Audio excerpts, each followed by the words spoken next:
Welcome to Never Rewrite. I'm Isaac Askew. And I'm Jeffrey Sherman. And today we're going to put up predictions about the proposed Social Security rewrite that was recently discussed. And our main we're going to discuss the rewrite, and you'll not be surprised to know that we think it's a terrible idea. But we also want to put our predictions out about the future so that we can then see if we're right about how this all goes. Because one of our theories is that rewrites follow a very predictable pattern.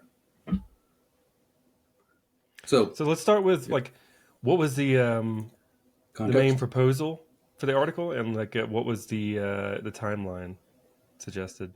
So in the Wired article, it said that the DOGE people who have now embedded themselves in the Social Security Administration want to rewrite I think it said 40 million lines of COBOL into a modern language. I think it said Java.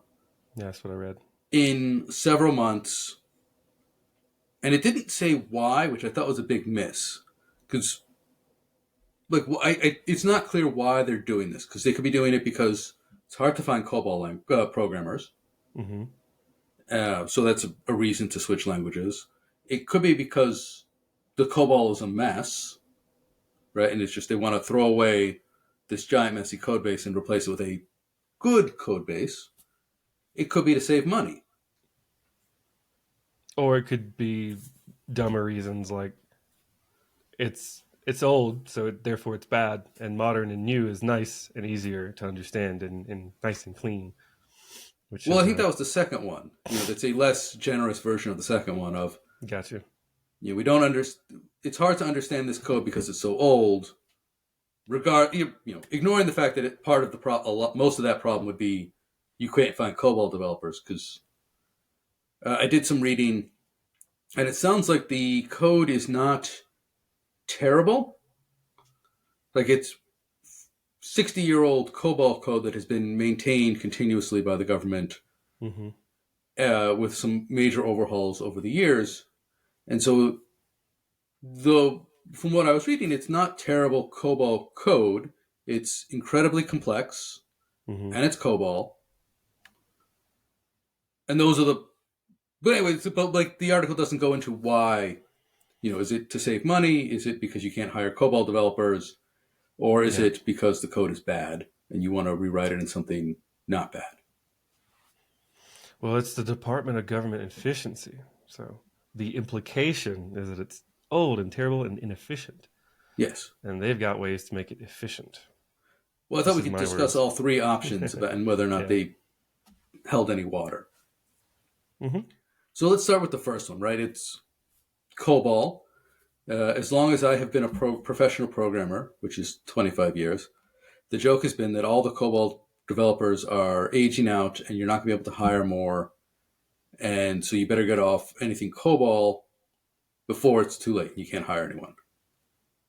At this point, I want to call that a fallacy. If you're willing to hire someone to do COBOL work, there are decent developers out there who are willing to be paid to learn to do COBOL and do COBOL. Yeah. I can agree with that too. To me, it especially would appeal to the kinds of people who would want a government job of, hey, I want to go in, I want a low stress, very stable environment, before this current administration. I want to go in, I want to do my job, I want to go home. I'm willing to forego the possibility of getting rich in Silicon Valley in exchange for, I'm going to go in, work my 40 hours, go home, and then have a pension after 40 years. Right. And that appeals to a reasonable number of people. And they would be happy to take, if your goal is to get a job and keep it, learning an obscure programming language is probably fine. Yeah, I imagine especially too, like if you wanted to make a name for yourself now with this setup, the idea that, if I learn this language or, if I do a really good job at it, I'm one of the developers that helped write a very, or maintain a very important piece of Social Security. That seems like kind of Yeah, I A mean great that would resume be item. appealing if people say, Yeah. "Oh, what do you do?" You're like, "Oh, I'm the head programmer on the Social Security Administration." Assuming you did a good job. Yeah, assuming you. Well, you wouldn't last very long if you didn't do a good job. But I send out checks, Yeah. millions of dollars in checks every month to 40 million people. Probably billions of dollars in checks every month to 40 million people. Right? That could be cool. So I don't think that the argument that you can't get COBOL developers holds water. Yeah. Especially because, again, like if they need to find somebody for this to make a point and like fix whatever was inefficient, Mm-hmm. they've got the money for it. They've got funding for it. It's like the Well, they've lack of also got funding the or anything. stability, like long-term stability, right? If you, Mm-hmm. if a startup in Silicon Valley is like, oh, we need you to spend the next 2 years learning this crazy language we developed. Let's go with, say, R, right? You make that's a hard pitch. You're like, oh, you got to learn to specialize in R, and maybe R is not going to be around in 2 years. There's new languages appear and disappear without a trace all the time. But this is the U.S. government. Mm-hmm. It's been there 60 years, and if they did manage to get off COBOL, they would retrain you on something else. Yeah. So that one doesn't hold water. What about the next one? Okay, the next one would be save money, right? If you took your COBOL and you snapped your fingers and you replaced it with Java, would that save you money? Ignoring the difficulties of the transition. Yeah. And I don't think it would. There was a time period in the 90s when it would have, when your COBOL was actually running on big iron, literal IBM mainframes, and Mm-hmm. those mainframes were big and expensive, and you had to have a lot of them. And there was this whole revolution that started in the 90s of small Linux machines, virtualization, and it was much cheaper to run your stuff on Linux machines than it was to run it on big iron. And I don't think that holds water here because, one, it's all virtualized now anyway. Like, nobody has big iron machines. You have virtual big iron machines that are running on inexpensive, Intel or AMD chips. Mm-hmm. The jobs are all, instead of, oh, well, if you need to buy a $80 million computer to run this little job, it doesn't make, not cost effective. But again, Social Security is huge. Yeah. So they are more than capable of filling those giant machines and not losing out on just having the hardware sitting idle. And quite frankly, Java is not as performant as something like COBOL because COBOL is a lower level language. Right. So you're not likely to get any, you're not likely to reduce the amount of compute it takes. Makes sense. So I think from and then the next question would be, well, oh, okay, yes, maybe you're not going to save on compute, but maybe you save on programmers. Mm-hmm. But again, this is the US government, strict pay ranges for the Right. various people. So unless you think that you can get fewer people, significantly fewer people, you're not going to save any money if you could magically switch from COBOL to Java. You would have, whatever, a team of however many hundreds of people. Right. But even still, like when you think about something as massive as Social Security, even if you halved the amount of people that you needed to maintain it, what are you really saving versus the power of the service that you're providing for the people anyway? Like if you're trying to cut some money here and there, I imagine a lot of the inefficiency is probably not going to be in the development area of that.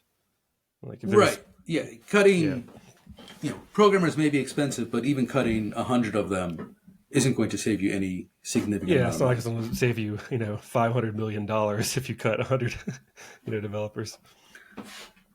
Right. If you were trying to save money by cutting people in Social Security, you would want it to be somehow to make your operations leaner, Yeah. right? Mm-hmm. Which is another thing that they are doing, but we haven't covered because it's not a rewrite. But like a thing that the DOGE people are doing is they're closing local offices and telling people to use the phone or the internet. Questionable operational strategy, but that will save you some money, but that has nothing to do with the code. Okay. Yeah, nothing to do with why you would need to rewrite the entire thing and Right. whatever. Makes sense. So, yeah. So that one doesn't hold a lot of water either. Right. Okay, so we're down to last is the COBOL is bad, whether it's because it's COBOL or because the code is bad. And if we rewrite it in Java, it will be better. And I don't know that we know that it's Java, but any modern programming language. Yeah, they just kind of like threw out a more modern language.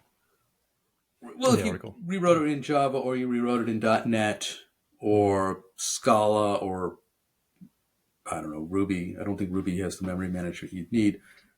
Or C, like any of those languages, any modern language, effectively would be the same thing. And let's assume, for the sake of argument, that the code is bad and it would be better in a modern language. Just for the moment. Okay. The problem with what they're doing, right? The proposal to do it in a couple months with a few people is the intention to use AI to do a lot of the heavy lifting. And that isn't inherently bad, right? Like, I'm not anti-AI, but if you have AI replace a pile of bad COBOL with in Java, right, with no understanding, but it's got let's assume there's tests. We're going to do a one-to-one transition. I have a pile of terrible COBOL. At the other end, I'm going to have a pile of terrible Java. Because I don't understand this terrible COBOL, but I know the inputs and outputs. And at the other side, I have now terrible Java, and I can prove that the inputs and outputs are the same. Yep. And this is the best case scenario for an AI rewrite is I took something that I didn't understand and couldn't maintain, and I transformed it into a new language, but I still don't understand it, and I still can't maintain it. And even worse, the people that could have understood the old system now having to learn it in Java, it makes it even more difficult for them. If they the people who did know the system and could maintain it now can't maintain it. Yeah. Unless they learn Java and the new paradigms. Yeah, they can learn, but it's not, again, if you're trying to save money or be more efficient in some way. Exactly. Yeah. Doing a AI rewrite, if it worked perfectly, which again it won't, but if it worked perfectly, and I'm not anti-AI, I'm saying if it was 95% correct, that's not perfect. That would be great. Yeah. But it's not perfect, and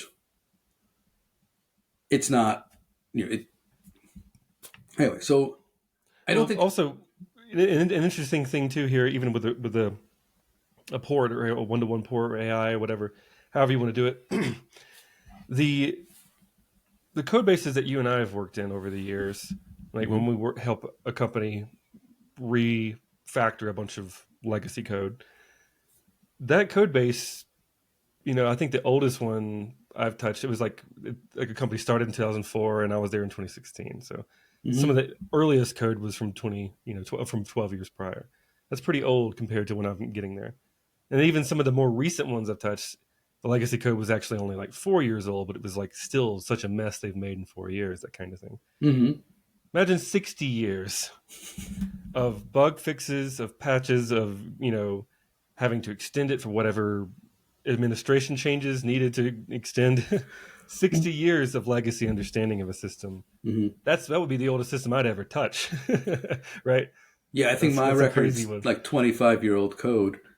Right. And especially here where if you're working in SaaS or whatever, you could change how this thing is implemented, and you could reason about it. You could go talk to the product group. In something like Social Security, it's implemented in ways that are constrained by laws. You can't optimize a lot of this business logic and have it be okay, because a lot of times there are reasons, legal reasons why the code was written the way it was. Right. It kind of reminds me of the printer story you had a while back. Yes. In my head, I was thinking similar. So I worked in the mortgage industry a decade ago, And one of the constraints was that if you were lending money in Kentucky, only someone who was legally licensed to do a mortgage in Kentucky was allowed to print documents. Yeah.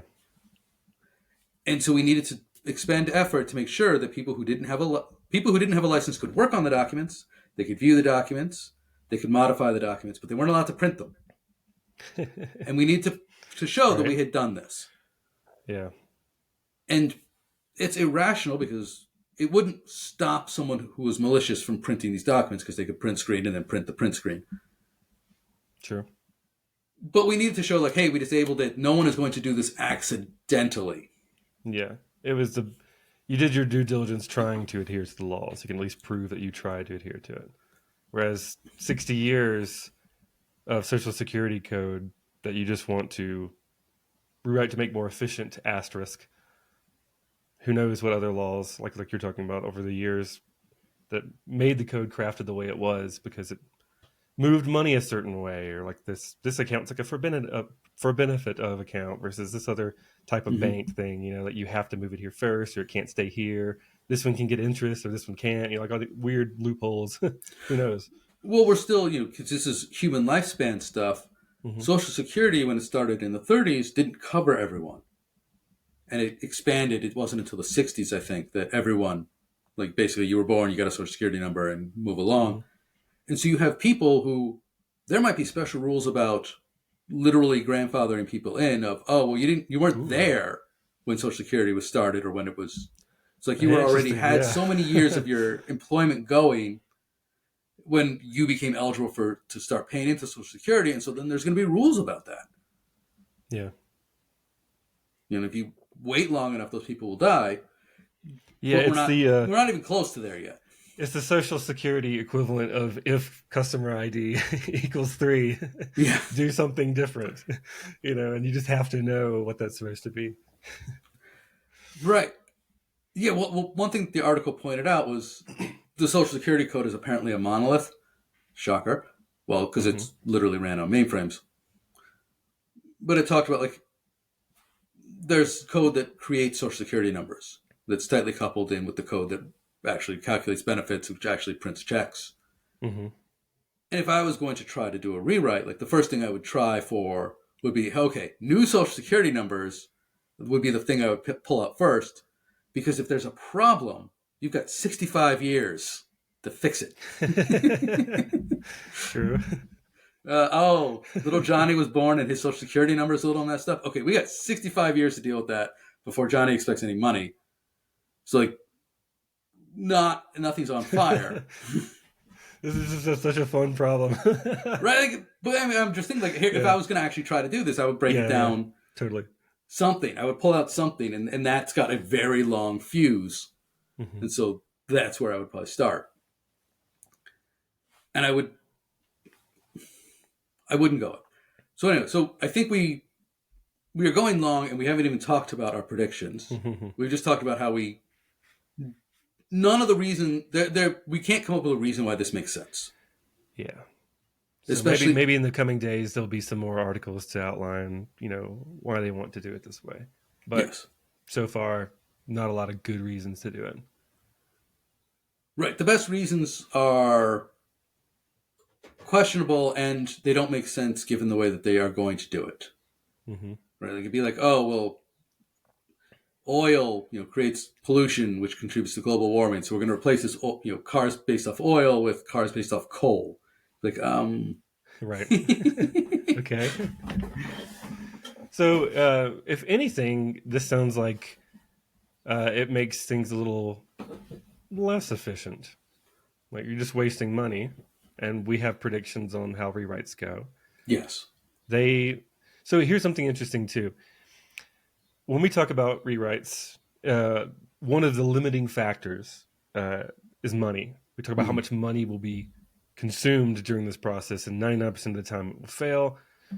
Sometimes when it does succeed, from the one story I think that we had, Khan Academy, or maybe there's one other one too in the backlog, it's a lot of money to make it happen, right? So we've never had a case where we've had, you know, a literal billionaire Well, who it's not Musk, it's the government, so it's a trillionaire. True. It's a trillionaire amount of money to make something happen. So whether or not it's efficient, whether or not it makes sense, is a rewrite more likely if you have unlimited money, which is Well, not a there's a factor. secondary part to that. All right. There's a timer. Oh yeah. Was it 3 months? Because in 2028 we'll have elections. Oh, that kind of timer. I see. And by 2029 there will be a new president because Trump can't run again. And so in 2029, especially if it's a Democratic president, the project, if it's not done, will be canceled. And if it's a Republican president, the project will also probably be canceled because it's a terrible idea and this is a good way to scrap it. So my first prediction is if the project is not in production, which it won't be, then it will not survive the change in administration that comes in 2029. Okay. Prediction number 1. My next prediction is they are going to actually try to put it in production. They're going to do the AI rewrite. Okay. And within the next 6 months, so it is April, so I am saying by Halloween, they will have tried to shift Social Security, the check printing part of Social Security, from the COBOL to the new thing, and it will have failed spectacularly, and they will have rolled back. Okay. Right. That they will. My prediction is they will have rushed too fast and pushed it into production. It will fail, and like people won't get their checks. And so the political blowback, right? The customer feedback is going to be so bad they're going to roll back, and that will also be a disaster. The largest customer feedback in America. You've got 40 million customers. A not funny prediction is 40 million people get Social Security checks. 25% of them have no other income and are living paycheck to paycheck, according to the stats. So that's 10 million people. Mm-hmm. When they push this thing out and it screws up, you are going to have people missing their checks who are living hand to mouth, and they're going to not get their medicine. They're not going to eat. They're going to get evicted. It's going to set off tumbling effects. And I would predict that hundreds to thousands of people are going to die prematurely because their money flow was interrupted. Wow. That is a sobering prediction. Yes. It's not a good prediction. Or rather, it's a very specific prediction, but it's not a good... Anyway. I have a lazier prediction. Okay. I don't know when they're going to start this project, but they said they were going to try to do it in 3 months, which I think is kind of ridiculous. But my lazier prediction is they're going to pick a small piece of it, rewrite it, and call it a success, and say they did rewrite everything. We won't know we won't be any the wiser. We don't know. We can't see the code. They're going to be like, they're going to just publish it as a success. We totally rewrote Social Security, and they really didn't. Yes, that's a good one. Just lie about it. Declare success. Yeah. Right. The small piece that I suggest, right? Rewrite the piece that generates Social Security numbers. Yeah, something like that. Well, one thing I do want to get ahead of, because I can see some people, if they watch the whole episode and they go, well, you guys said, why did they want to rewrite it? What about all these people who are 250 years old? The system's clearly flawed. That's why they want to rewrite it. They want to get rid of all the weird code that's making people 250 years old. And I think you and I have read some bits about, why that's, first of all, clearly bullshit, and two, how that happens. But what is your response to that to get ahead of it? Because I think that people are going to be like, well, that's the reason they want to rewrite it. Why didn't Jeffrey and Isaac talk about that? So that's a good point.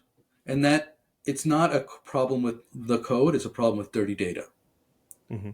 Right? If you, in this case, the 150-year-old people translates to, we don't have a birthday in the system for them.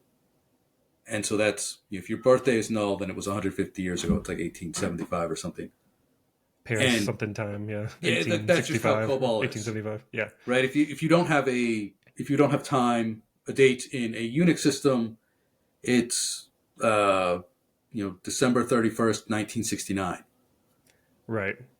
Yeah. So it's the equivalent of a default date, and then suddenly Mm-hmm. that default weird date makes it look like you're that old, even though you're not. Right. And we know we've seen weird date issues in code before. This is not Oh my God. malicious. Yeah. Date time is the thing that is so hard that people who aren't developers don't understand. You're right. So I think that's a good thing to kind of sell to people. I know right now our podcast is targeted towards people who are a little bit tech savvy, but the common folk who go, what does that mean? Like I think it's a selling point to them, and I think that's kind of why they were hitting on this. Look at all this inefficiency we found, because it does sound bad if you don't really understand how dates work, which kind of like dates work in that system, but which makes me very people say don't attribute to malice where there's ignorance or something like that. I'm very confused as to how people who are tech savvy looking into this could make that mistake. I think like I'm struggling to attribute ignorance to that. The generous answer is there are myopic people who think that the answer to every problem is code. So the 150-year-old people, it's a data problem, right? You have people who have no birthday. And I would say, okay, well, you have a giant staff of people at Social Security. They're in all the large cities in every state. Print out a list of all the people who don't have birthdays. Dispatch Social Security workers to wherever those checks are getting mailed. Get in contact with the people whose data is bad and fix the data. Yeah. And that would be infinitely cheaper than rewriting the whole system. Oh, totally. Yeah. But that's not a code solution. And there are people who literally, and I'm being generous, have myopic blinders and they can't see any solution that isn't code. Because if you have a code solution, and I think this is an important piece, it's a no empathy solution. So if you say, oh, well, this person can't possibly be 150 years old because no human has ever lived to 150, and therefore I'm going to invalidate this record. Right. That's the code solution. And so this person who probably through no fault of their own has cruddy data, now they're invalidated. Yeah. And so they won't get a check. And then that person has to fix it themselves. You push your data problems onto the consumer. And it's probably likely that the older the person is, more likely that for some reason their birth date wasn't collected. So getting those people, the oldest people, to try to go in and solve a computer problem and give us this data when they're trying to collect a Social Security check at like 90, but they didn't have a birth date for whatever reason, because whatever reason.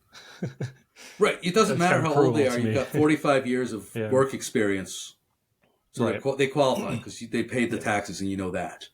It doesn't. Anyway, but at the same time, they've already started closing regional offices because they want to push people out of in-person contact because that's expensive and into phone and less than phone computer support. Yeah. So the generous version is that they're myopic and they don't have any empathy.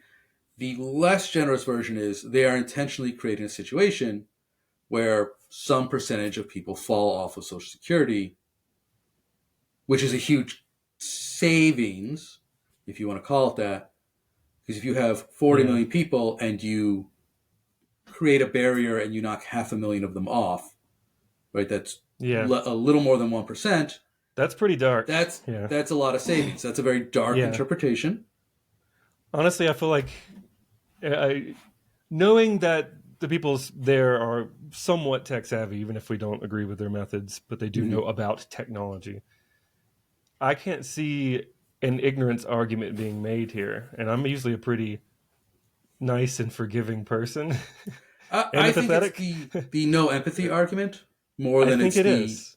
Especially because Elon Musk is saying that empathy is one of the biggest flaws of Americans or something like that. I think he was quoted saying something similar to that, tangential to that. I think their thinking isn't we're going to push people off and save money by screwing them. It's, hey, mistakes will happen, and then the people can use the internet, use the website to fix it. Ignoring the fact that these aren't people who can't do that. Yeah, and then like they're living paycheck to paycheck. They can't get in contact with somebody because the office is closed. They don't have any money, and they die. Yes, that's the dark version. Sorry, listener, but well, honestly, that's the inevitable outcome. Yes. Right. The positive version is they are pushing the pain of the rewrite from themselves onto the consumer. Right. They're pushing pain. They're pushing the problem of their dirty data onto the customer. Is the neutral way to say it. The dark version is they don't care that they're going to get people killed.